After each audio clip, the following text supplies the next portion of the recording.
Creating a lab is a great way to get hands-on experience right now.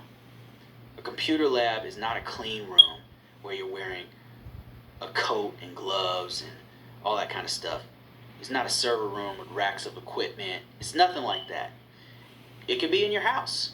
I've set up labs before. Now, it can be as simple as just connecting two computers together. It doesn't have to be fancy.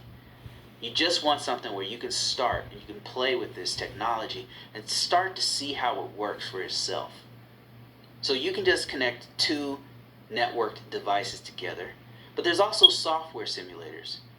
There's things like GNS3, there's Virtual PC Simulator, there's Cisco Packet Tracer, there's Dynamics. There's all these different software that you can use if you don't have all the equipment. If you don't have 3 or 4 computers in your house or network devices in your house. It doesn't have to be a computer also. It could be your phone.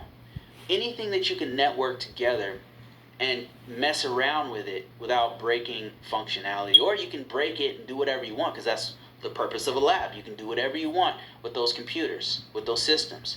And with the virtual environment, that allows you to do lots of different things.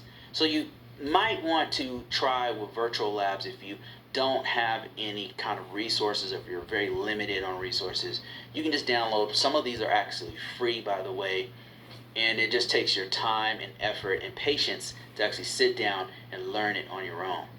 Now, another great way, my favorite way, is a home network. This is something that you can use. As a matter of fact, I have a home network. I've got all the computers in my house that are connected to a Wi-Fi, and some of them are connected via a LAN, and those all connect to a router.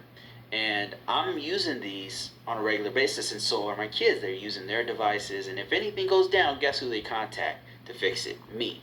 So I'm constantly, actively fixing networking problems. I'm constantly removing viruses, and in fact, I've gotten so good at it, I rarely have to remove viruses because I've already set things up to where that doesn't happen. But in the beginning, I was getting viruses all the time. My kids were getting viruses, people I know were getting viruses.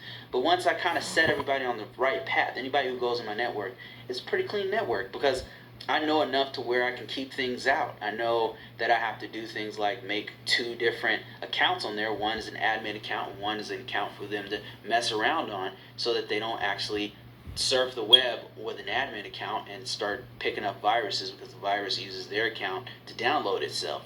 So there's just simple things that I've done, best practice type things that have allowed me to control my environment. So that's kind of what you want to do with a home network. You want to set something up that you use on a regular basis, that you can constantly configure and fix things and keep your hands dirty by messing around with IT.